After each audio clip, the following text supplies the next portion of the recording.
بسم اللہ الرحمن الرحیم۔ نماز فجر سب سے پہلے حضرت آدم علیہ الصلوۃ والسلام نے ادا کی۔ اس کے پیچھے کی حکمت کیا ہے؟ دیکھیں، ہر چیز کے پیچھے کوئی نہ کوئی ایک حکمت پوشیدہ ہوتی ہے، کیونکہ اللہ تعالیٰ نے کوئی بھی چیز بنا حکمت کے پیدا نہیں فرمائی۔ اس دنیا میں اللہ تعالیٰ نے جو بھی چیزیں رکھی ہیں، پیدا فرمائی ہیں، چاہے وہ کچھ بھی ہو، ایک پتھر، ایک پتا ہی کیوں نہ ہو، ہر چیز کے پیچھے اللہ تعالیٰ کی ایک بہت بڑی بڑی حکمتیں ہیں، مصلحت ہے، ٹھیک ہے۔ اور کچھ حکمتوں کا ہمیں معلوم ہے، کچھ حکمتوں کا ہمیں معلوم نہیں ہے۔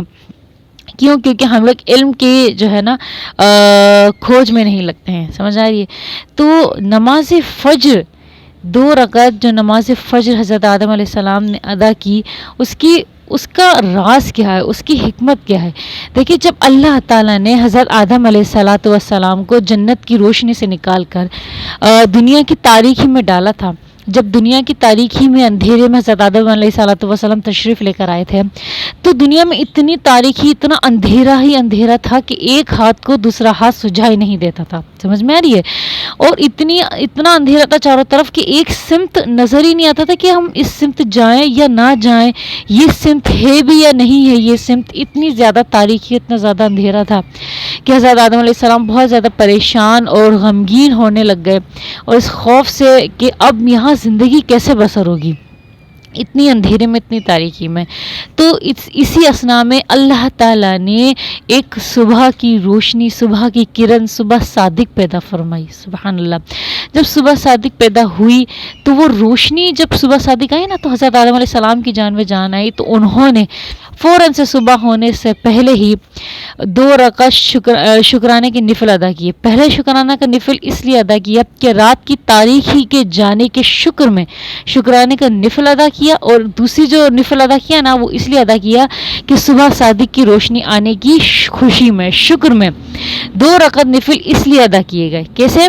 کہ ایک تاریخی جانے کی خوشی میں، دوسرا صبح صادق کی روشنی آنے کی خوشی میں۔ جب اللہ تعالیٰ نے یہ دونوں خوشیاں دی حضرت آدم علیہ السلام کو، تو خوشی ملنے کے شکرانے میں یہ 2 رکعت نفل حضرت آدم علیہ السلام نے ادا کی، اور اللہ تعالیٰ کو یہ شکرانے کے 2 نفل اتنے پسند آئے، اتنے محبوب ہوئے کہ حضور اقدس صلی اللہ علیہ وسلم کی امت پر یہ کیا کر دیے گئے؟ فرض کر دیے گئے۔ اب دیکھیں، یہ اس نماز کی، اس فجر کی 2 رکعت کی کتنی بڑی اہمیت ہے، اس کے پیچھے کی حکمت ہم لوگوں کو نہیں معلوم تھی، نہیں معلوم تھی نا۔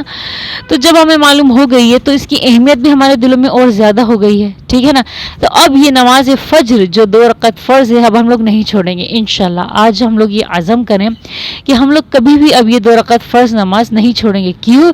کیونکہ اللہ تعالیٰ نے کس بنیاد پر یہ 2 رکعت نماز ہمیں ادا کی، سمجھ میں آئی؟ ہمیں دی اللہ تعالیٰ نے۔ کیوں؟ کیونکہ پہلے اندھیرا کتنا تھا دنیا میں، پھر اس کے بعد روشنی اللہ تعالیٰ نے دی۔ یہ سب اللہ تعالیٰ کی نعمتیں، رحمتیں، ہمارے اوپر سکینہ آ گئی۔ یہ سب نہ ہوتا اور صرف اندھیرا ہی اندھیرا ہوتا تو زندگی کیسے بسر ہوتی؟ ہے کہ نہیں؟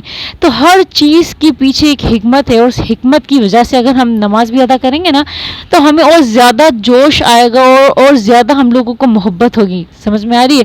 تو خشوع اور خضوع کے ساتھ نماز پڑھنے کے تو الگ ہی لیول ہے اللہ تعالیٰ کے پاس، اور الگ ہی درجات ہے اس نماز کے۔ تو اللہ تعالیٰ مجھے بھی اور آپ کو بھی دل لگانے اور خشوع و خضوع سے نماز پڑھنے کی توفیق عطا فرمائے، آمین، جزاک اللہ۔